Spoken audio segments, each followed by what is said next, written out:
हाँ जी बच्चों, आज हम शुरू कर रहे हैं एक्सरसाइज 8.1 क्लास 10 की। ठीक है, चैप्टर नंबर 8 और ये है हमारा पहला क्वेश्चन। तो सभी बच्चे ध्यान से करना और जो मैं समझा रहा हूँ ना तो ध्यान से समझना। तो देखो, पहले क्या है, हमारे पास होते हैं ट्रिग्नोमेट्रिक रेशियोज। ठीक है, जैसे मान लो एक ये क्या है, एक ट्राइंगल है, या यहाँ बना लेते हैं, ये एक ट्राइंगल है।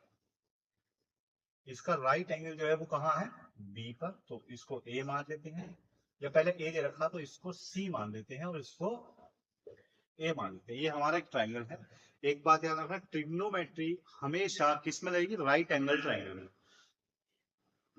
हमेशा किस में लगेगी, राइट एंगल ट्राइंगल में। राइट एंगल ट्राइंगल कौन सा होता है, जिसमें एक एंगल 90 डिग्री का हो। जैसे यहाँ पर एक एंगल जो बी है वो कितने डिग्री का है, 90 डिग्री का है। ठीक है, उसमें गिवन भी है जैसा ए बी जो साइड है वो हमारी कितनी है, 24, और बी सी जो साइड है वो कितनी है, 7। हमारे पास हाइपोटेनियस नहीं है, तो हम क्या करेंगे, पाइथागोरस थ्योरम से निकाल लेंगे। तो यहाँ अगर एंगल ए के हिसाब से हमारा जो बेस है वो है 24 और जो परपेंडिकुलर है वो है 7 सेंटीमीटर। तो हम हाइपोटेनियस निकाल लेते हैं बाय पाइथागोरस थ्योरम।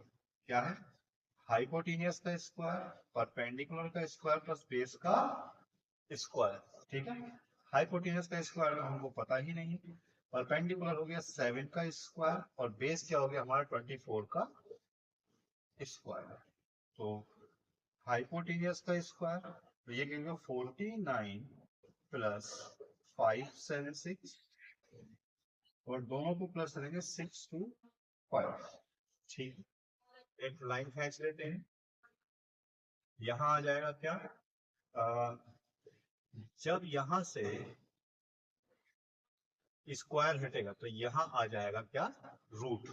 ठीक है, तो h is equals to root 25 into 25। तो हाइपोटेनियस आ गई आपकी 25 सेंटीमीटर। ठीक है जी, तो यहाँ लिख देंगे हाइपोटेनियस आपकी 25 सेंटीमीटर। ठीक है, अब हमारे पास क्या होता है, एक ट्रिग्नोमेट्रिक रेशियो होता है। क्या, पंडित बद्री प्रसाद अपॉन हर हर भोले। ये पहला वाला होता है किसका, साइन का, और दूसरा वाला होता है किसका, कॉस का, और तीसरा होता है किसका, टेन का। तो हमसे बोला है कि आप साइन ए का निकालो। देखिए, अगर बोला है साइन ए तो ये वाला एंगल, और जो एंगल होता है उसके सामने वाली जो साइड होती है वो परपेंडिकुलर होती है। ठीक है, जो इसके एंगल ए के सामने वाली साइड है वो परपेंडिकुलर है, और जो एंगल जुड़ा होगा वो किससे, एक तरफ हाइपोटेनस और एक तरफ बेस से जुड़ा है। ठीक है, तो हम निकालते हैं sine A. Sine A is equals to perpendicular upon hypotenuse. देखिए, परपेंडिकुलर अपॉन हाइपोटेनस, तो यहां हमने लगा दी। चलिए, तो साइन ए, तो परपेंडिकुलर क्या है यहाँ पे हमारा 7 अपॉन हाइपोटेनस हमने क्या निकाली थी, 25। तो ये हो गया हमारा साइन ए। फिर नीचे आते हैं कॉस ए। कॉस क्या होता है, second ratio, base upon hypotenuse. तो cos A is equals to में क्या हो जाएगा, बेस क्या है हमें 24 अपॉन 20। ठीक, अब देखिए दूसरे वाले रेशियो में ये क्या कह रहे हैं हमसे, ये बोल रहे हैं कि आप उनको क्या दो, साइन सी लो। क्या मान रहे हैं, साइन सी। अब देखिए, जब इन्होंने साइन सी मांगा है तो साइन सी ये वाला एंगल होगा, तो इसके सामने वाली साइड होगी परपेंडिकुलर, इसके ठीक सामने वाली साइड क्या होगी, परपेंडिकुलर, और ये हो जाएगा बेस। या मैं यहां बना देता हूं एंगल,